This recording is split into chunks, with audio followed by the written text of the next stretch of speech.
Bueno, queridos patitos, tenemos Dune parte 2 para comentar con todos vosotros. Es una película que se puede ver independientemente de haber visto o no haber visto Dune parte uno. Eso sí, aquellos que se os ocurra ver Dune parte 2 y no conozcáis nada de la historia, lo cual es raro, pero puede pasar. Os preguntaréis de dónde demonios vienen todos estos personajes, dónde ha venido la situación, por qué están quemando a toda esa gente ahí en el patio. Por lo tanto, podéis tomar la parte uno como una precuela, como le dijeron a Sheldon en cierto capítulo de Big Bang Theory. Bueno, es que no he visto nada de esta serie hasta ahora. Bueno, tómate esos capítulos como la precuela. Por lo tanto, ahí tenemos un elemento de concepción que puede ser aceptable para poder ver o no ver esto, independientemente de poder haber visto, por ejemplo, la parte uno hace 3 años, la serie del año 2000, que luego tuvo una continuación con el material que aparentemente quiere continuar el propio Villanueva, digo, Villeneuve, el Denis Villeneuve, ¿eh? Este muchacho tenemos un comentario acerca de la película La Llegada, es decir, ya le conocemos en el canal perfectamente. Y la película de 1984 de David Lynch y por supuesto el libro original Dune, que está seguido de por lo menos otros 5 libros. Creo que los 2 siguientes estuvieron escritos igualmente por Frank Herbert y los 3 siguientes por herederos, tanto intelectuales como pecuniarios de la saga de Dune, ya sea Mesías, Sala Capitular, esta serie de libros que continúan con la trama, porque el lore, como se dice ahora, es bastante rico en cuanto a las grandes casas, las Bene Gesserit, los Mentat, como elementos caballo con el sello imperial. ¿Cómo eran los de Tufir Hawat que tenían esa lucha con las Bene Gesserit? Unos eran militares y el doctor Yue era más médico. Y hay castas, una serie de castas que tienen su propia agenda. Tal vez esto lo comentamos en algún momento porque como tengo un vídeo sobre el libro, otro sobre la película de David Lynch, otro sobre la serie del año 2000, otro sobre la primera parte y un conversatorio con mi amigo Alberto Pleguezuelos sobre el concepto general de Dune. Bueno, pues cada de estos clanes, castas, clanes sería más ligado a la situación de las grandes casas, ya sean los Atreides, los Harkonnen, ¿no? La casa de Corrino, que es la casa de del emperador, lo cual resulta interesante porque yo pensaba, bueno, el pesado es el varón Vladimir Harkonnen, yo pensaba que la casa de Corrino iba a tener un protagonismo más acusado en esta segunda parte y en un momento dado se dice la gran la madre Bene Gesserit que está en la casa de Corrino, en la casa imperial, porque no podemos señalar el hecho de que, digamos que la dignidad imperial recae sobre una casa que ha jugado dentro de las grandes casas y es algo parecido conceptualmente hablando, salvando las distancias y que si hace falta venga el fantasma de Frank Herbert a atormentarme. Es un poco como Vercingetorix, que fue rey por elección, no por herencia como Felipe VI. No es un miembro aristócrata que le ha caído después de haber sido X años aristócrata, le cae la dignidad imperial. Y eso lo acabe sucediendo porque sí, Leonor. No, esto va diferente. Por lo menos conceptualmente hablando. Y la formulación también tendría bastante que ver con esa relación filogenética de la reina Victoria con las casas reales de media Europa antes de la Primera Guerra Mundial. Con Rumanía, con Prusia, con Rusia, con España, con lo cual ahí empezaron a haber problemas como el Zarevich con su con su problema con la sangre, ¿eh? Y por tanto ahí esta situación de la consanguinidad pues puede tener problemas. Creí que se iba a explicar, por ejemplo, el caso del varón, porque esa maldición que le cayó, pero digamos que esta película es grandiosa, espectacular, maravillosa en lo visual, maravillosa en el acompañamiento musical, a pesar de que uno no puede sino recordar en ciertos momentos e incluso en algunos puntos concretos parece escucharse los ecos de Brian Eno, de Toto, con aquella música de 1984. Quizás el peso que tiene esa película en mí, quizás son neuras que uno tiene acerca de lo que uno quiere.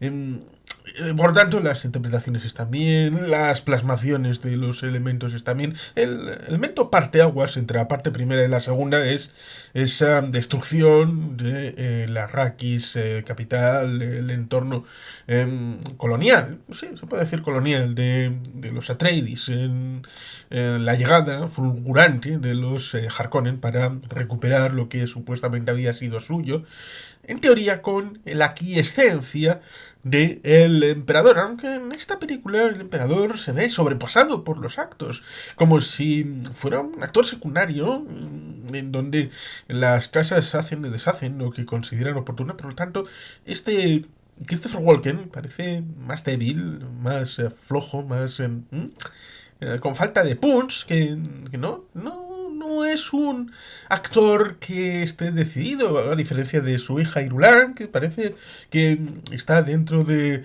el ámbito de las Bene Gesserit, parece haber estado instruida por ellas.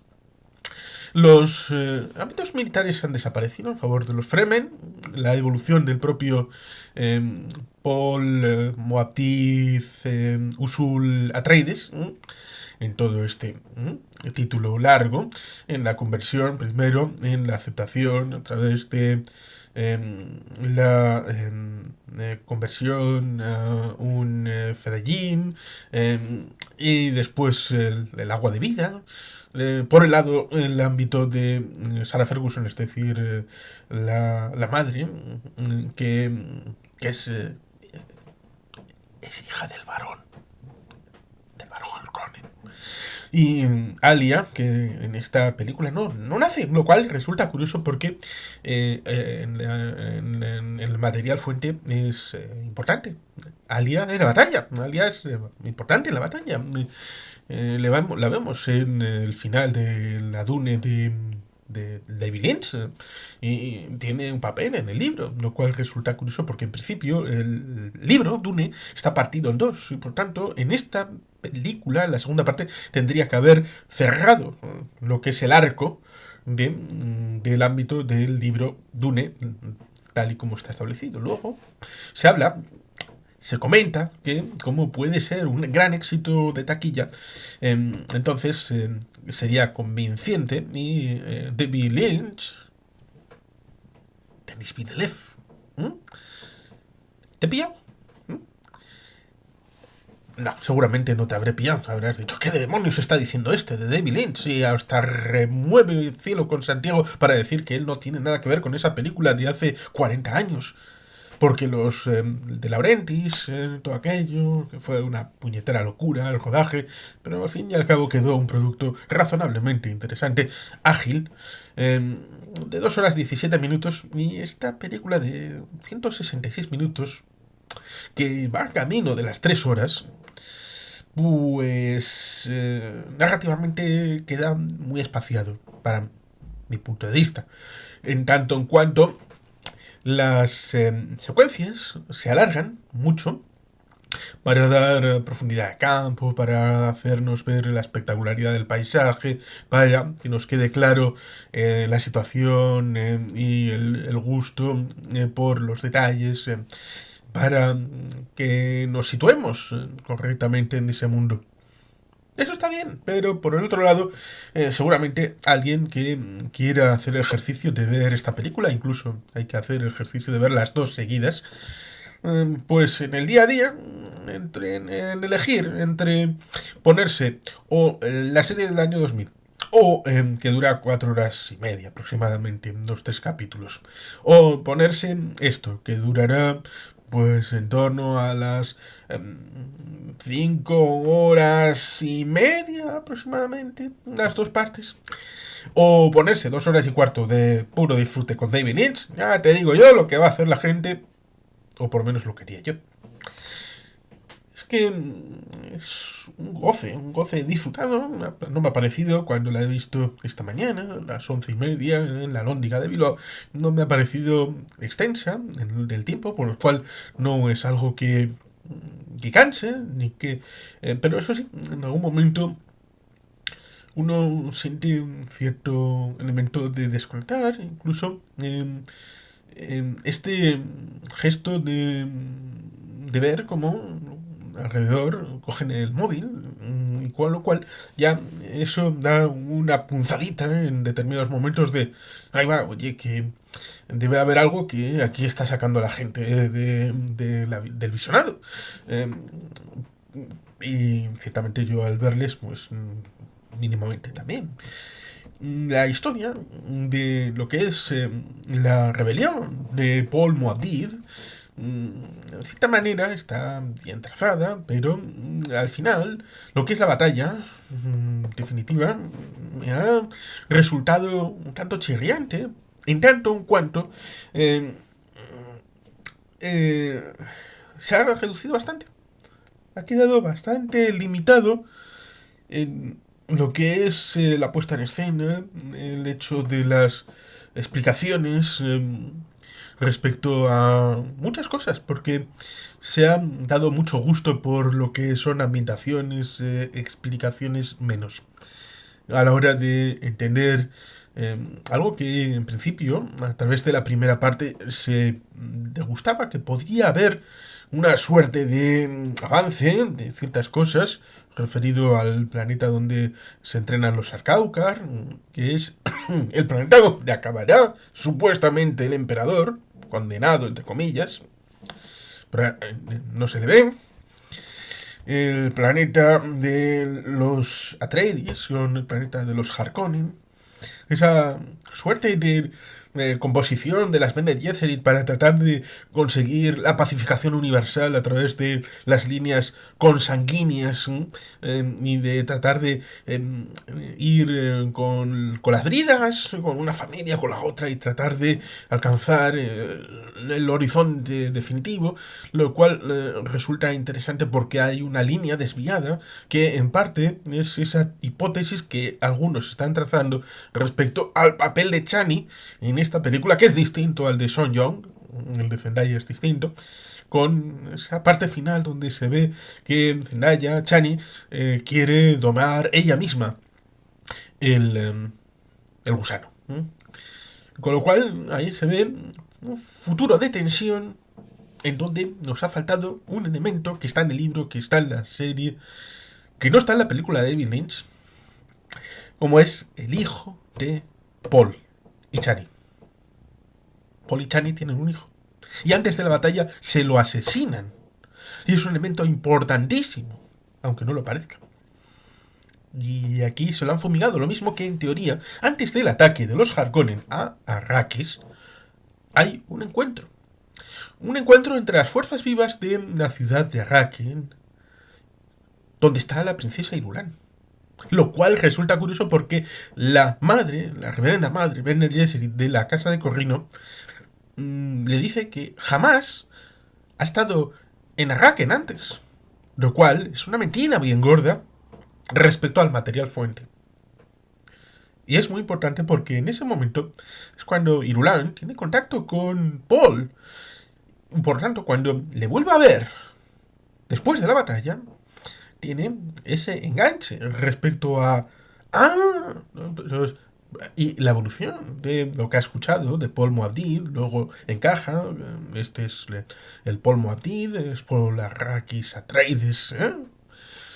Y por tanto, hay esa situación de dualidad, porque creo que es en la serie en la que tanto el personaje de Sarah Ferguson como el personaje de Chani se ven relegadas por la política, pero cuando salen de escena y empieza a terminar lo que es la narración, se escucha que a ellas, es decir, a las Irulan, la historia les podría ver como, bueno, matrimonios o así, pero a ellas, a, tanto a Chani como el personaje de Rebecca Ferguson, la historia les llamará esposas.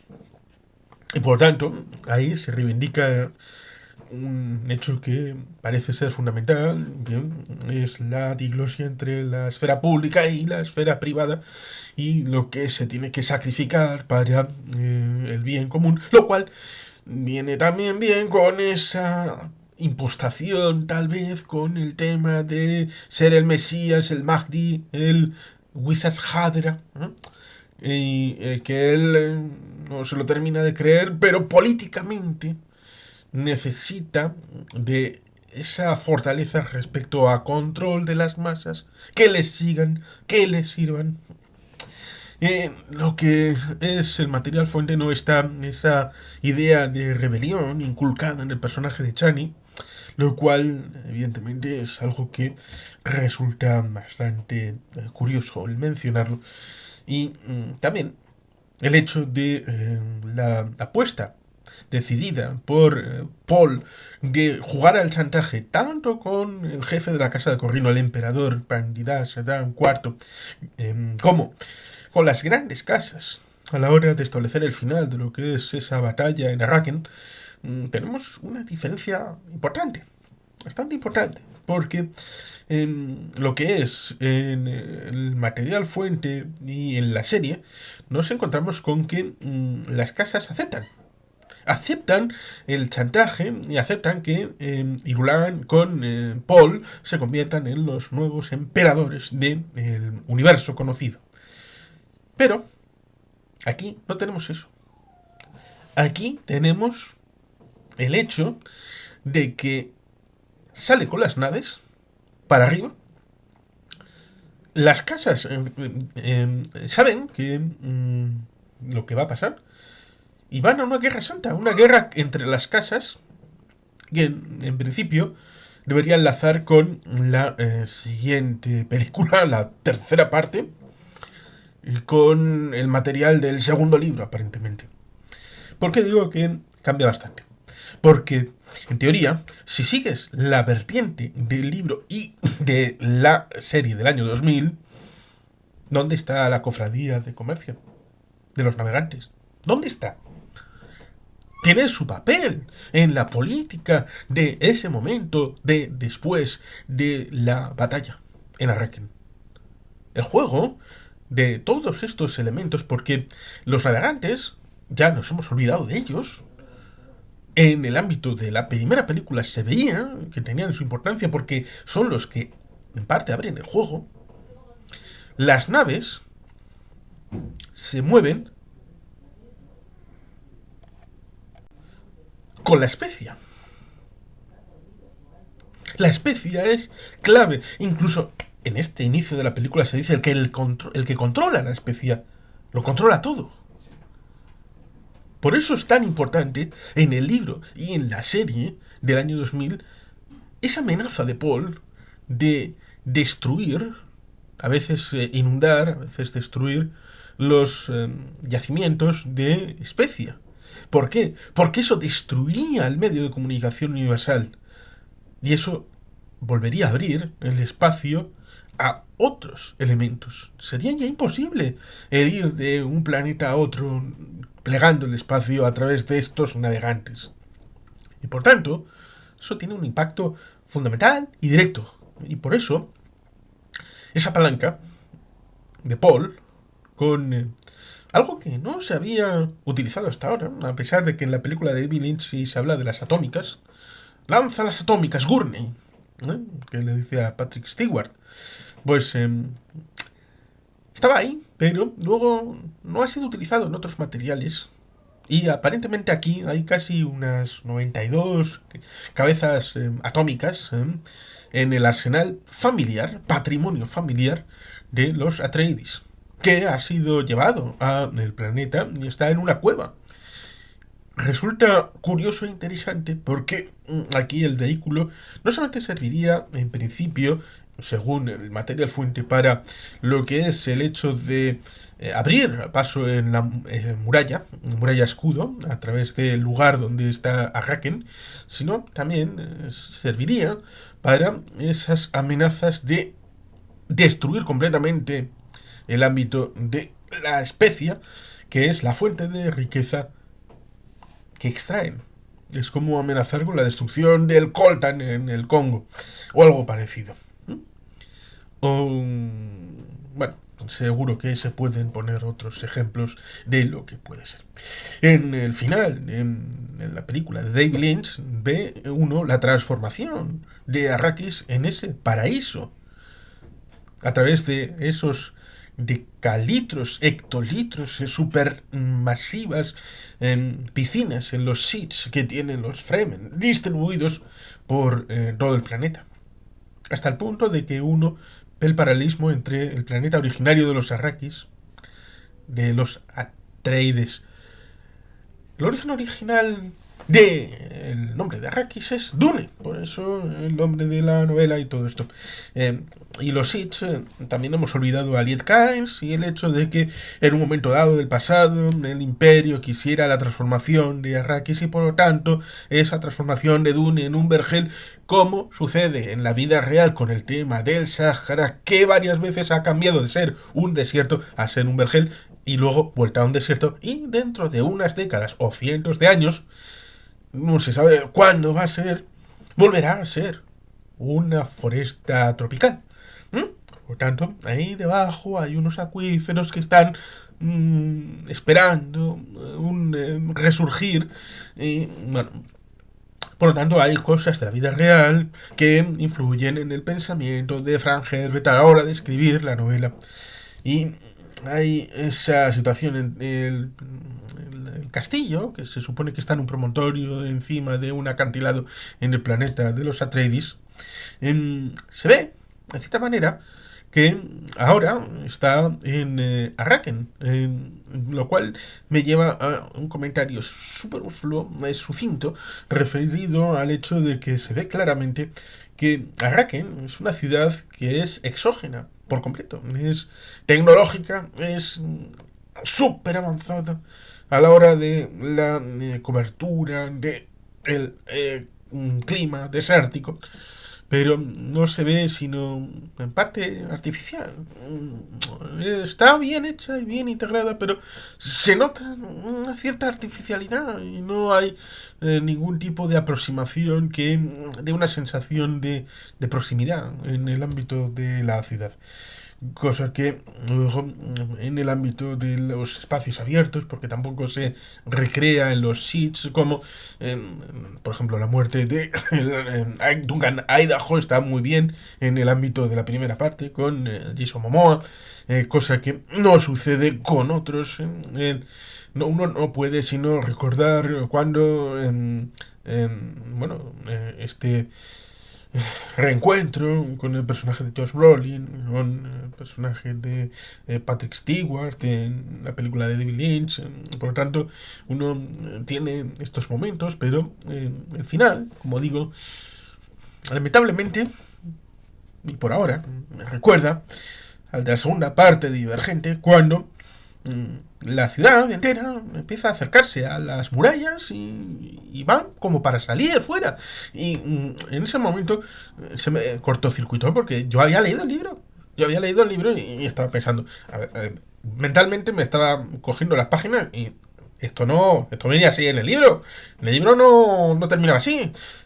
Por lo tanto, cuando uno tiene esa sensación, pues si bien es cierto que seguramente como Denis Villeneuve será el que haga la tercera parte, como habrá cogido el material del tercer libro y ya se estará viendo a ver por dónde dirigir la historia, pues tendrá alguna orientación lógica, pero como digo, ese asunto con respecto a Chani y el asunto respecto a una lucha yihad sin haber resuelto el tema de el paraíso con la transformación en un planeta con agua en la superficie, verdor y todo esto, es algo.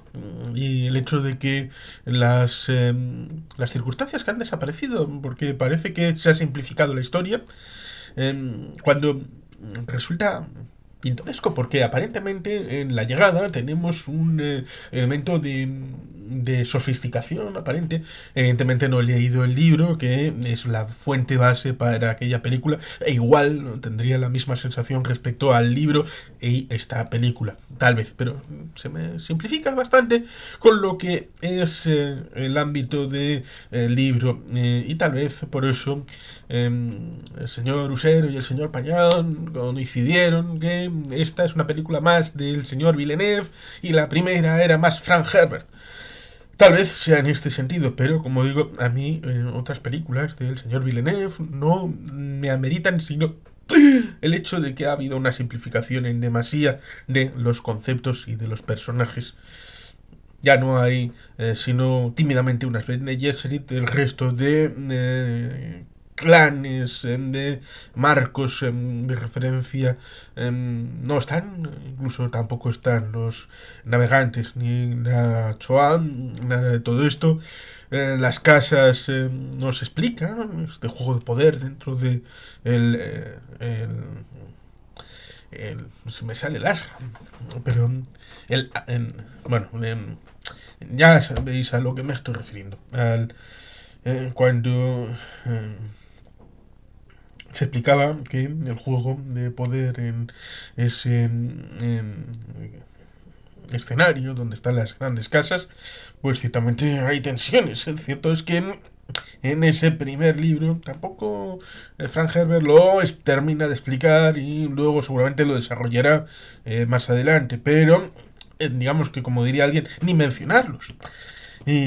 Como digo, es una película que seguramente si le dejas a Christopher Nolan, bueno, otro al que dar de comer aparte, o si dijera Zack Snyder, pero si, mira, se me ocurre un caso. Dale esta película a Steven Spielberg, dile que tiene que durar 2 horas 10 minutos y a ver qué sale. A ver qué sale. Seguramente saldrá algo más condensado, más denso, y con el mismo material informativo.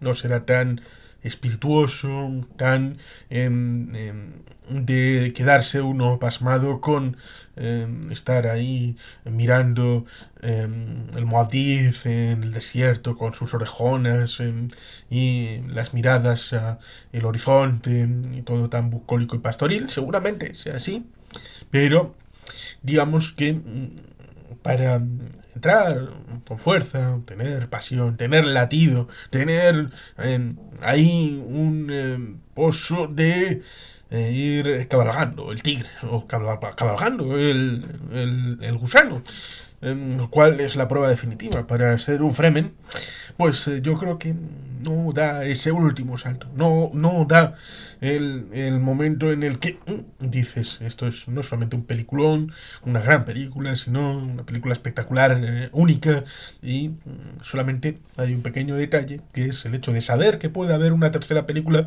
es el hecho de que uno pueda entender que Christopher Nolan diga que esto es el Imperio Contraataca. Porque habría una conexión antes y una conexión después, pero yo creo que ahí terminan las coincidencias. Yo creo que El Imperio Contraataca es una película más compleja y con más información de la que tenemos aquí, paradójicamente, porque en teoría el material fuente da para tanto que se ha partido la película en dos, en primera parte y en segunda parte. Pero yo creo que de contenido hemos bajado un escaloncito. Y de calidad mantiene el tono. Con lo cual, yo creo que sí, creo que es una película ligeramente inferior a la primera. Sí, sí, sí. Y por lo tanto, yo creo que si en algún momento dado va a hacerse una tercera película, tendrá que tener un sentido narrativo referido a qué es hacia dónde quiere ir, hacia dónde quiere llevarnos. Pero bueno, es una película que merece ser vista, se merece ser vista por supuesto en el cine, en pantalla grande, y por tanto ahí está mi comentario a propósito de esta película, que por supuesto merece la pena ser visitada. Eso sí, si yo tuviera que recomendarle a Denis Villeneuve, ¿qué proyecto haría inmediatamente después? Yo le recomendaría que esa adaptación de esa novela china en la que está trabajando de ciencia ficción, dale a eso. Y de momento esto, guárdalo un poquito para hacerlo justo después. Sería mi recomendación, porque digamos que según lo que conozco, y no soy ningún tipo de experto en el material fuente ni en lo que ha sido el desenvolvimiento de Lore a través de los productos audiovisuales, pero al haberlos visto, pues mínimamente puedo hacer algún comentario. Yo creo que los cambios, si bien pueden tener alguna justificación bajo el prisma que pueda explicar el señor Villeneuve, yo creo que no es fiel sino al propio Villeneuve. Y por tanto, yo creo que no es tan buen producto como yo habría deseado.